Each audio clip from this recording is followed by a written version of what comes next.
Hello everyone and welcome to today's video. Today I'm breaking down a new Data for Progress poll in combination with Zateo, which talks about the 2028 Democratic primary and what the race looks like both with and without former Vice President of the United States, Kamala Harris. So the article begins by mentioning that Data for Progress and Zateo partnered on a poll here and found that with Kamala Harris included in the poll, Harris continues to remain a narrow frontrunner in the race, with Harris getting about 18% of the vote, followed by second place by Transportation Secretary Pete Buttigieg at 14%. New York Representative Alexandria Ocasio-Cortez is tied in third place with 12%, with New Jersey Senator Cory Booker. However, when Harris is taken out of the equation and respondents who chose Harris have their vote redistributed to their second choice, Buttigieg then leads the pack with a plurality of 17%, followed closely by Booker and Ocasio-Cortez with 14% each, and Governor Gavin Newsom of California with 10%. None of the other candidates broke into double digits. So it does show a very interesting find, which is when Harris is not included in the poll, we're starting to see some momentum shift in the polls where Pete Buttigieg, Cory Booker, and Alexandria Ocasio-Cortez are really starting to rise, while some of the more, I would not say traditional, but some of the more established names for 2028, if you asked, say, a year ago, like Gavin Newsom, Josh Shapiro, Gretchen Whitmer, they're actually not in the top three. Whereas Buttigieg, Booker, and AOC have risen up in the last few months and few weeks to now be in the top three. Buttigieg has long been considered a frontrunner for 2028, and his decision to pass on the 2026 Michigan Senate race pretty much confirmed 100% he's running in 2028. Cory Booker has recently gained a lot of national attention for his record-breaking filibuster speech in the U.S. Senate a few weeks ago, which got a lot of praise from a lot of Democrats.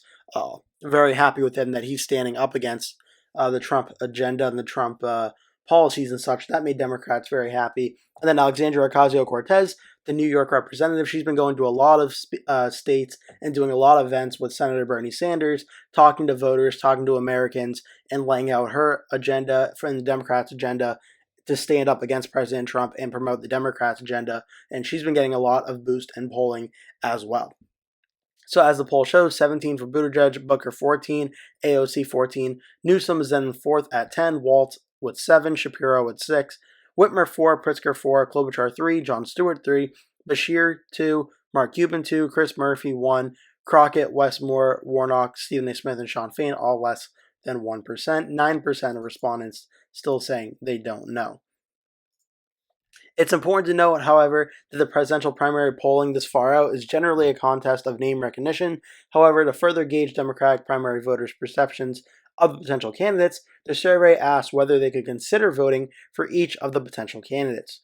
A majority of likely primary voters consider 11 out of 19 candidates tested to be one of their top choices or someone they are open to supporting in the 2028 primary. Notably, Cory Booker rises to the very top with 79% of primary voters viewing him favorably as a potential nominee. Only 11% saying they are unlikely to support him or would not support him under any circumstances. This is likely due to Booker's recent increased visibility and attention after his marathon speech in opposition to Trump's agenda, which broke the record for the longest continuous Senate floor speech in the chamber's history, as I just mentioned. Besides Booker, rounding out the top 5 candidates that primary voters are currently considering are Buttigieg, former vice presidential nominee, Minnesota Governor Tim Walz, Alexandria Ocasio-Cortez, and Kamala Harris. Ocasio-Cortez may attribute some of her high standing to her appearances on Senator Bernie Sanders' Fighting Oligarchy tour, which has drawn large crowds in cities across the country, again also what I was alluding to. Of all the potential candidates, businessman and television personality Mark Cuban has the highest percentage of primary voters who say they are unlikely to or definitely would not support in 2028. Additionally, the only 2 candidates who have a negative rating among primary voters are sports television personality Stephen A. Smith and United Automobile Workers President Sean Fain, and the numbers go down the list here. Former President Barack Obama is the most popular politician among Democratic primary voters, followed by Harris, Sanders, Waltz, and Booker, all of whom have a net favorability rating of more than 70+. The Democratic politician with the lowest favorability rating is John Fetterman, +3 net favorability, with 39% of primary voters expressing a favorable opinion of the senator to 36% expressing an unfavorable opinion. Sports commentator Stephen A. Smith has the lowest net favorability rating of all the figures tested, down here at -3. And then lastly, the survey included a conjoint experiment, which response were shown 5 pairs of hypothetical candidates with randomized attributes and asked to choose between each of them. This approach helps identify which characteristics voters prioritize, independent of factors like name recognition. In the experiment, a significant share of likely Democratic primary voters preferred candidates who are middle-aged, 47 to 55, and emphasized fighting corporate power and standing up for working people. The most consistently favored profile was a 47-year-old black woman with experience governing a state and focus on economic populism. And it goes into more information about this as well. So that's where things stand on this poll.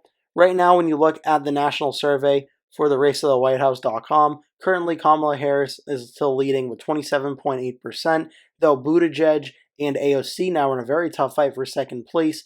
As you can see, Buttigieg has 11.6 in their average, AOC has 11.5. Cory Booker has now jumped up to 4th place at 7.2%, Gavin Newsom behind him at 7.1%, and then Josh Shapiro and Tim Walz both have 4.7%. As the article mentioned, we're in April of 2025, so a long ways to go for 2028. All this polling should be kept with a grain of salt right now. Lots of things will change over the next 2 years, but right now, it does show Kamala Harris continues to have a lead, though Pete Buttigieg and AOC seem to be on the rise, as well as Cory Booker. Hope you enjoyed this video. If you did, make sure to give the video a like. Please make sure to click subscribe, share with your friends and family. I post 2 new videos every single day you are not going to want to miss. Thank you so much for watching. Hope to see you in the next video.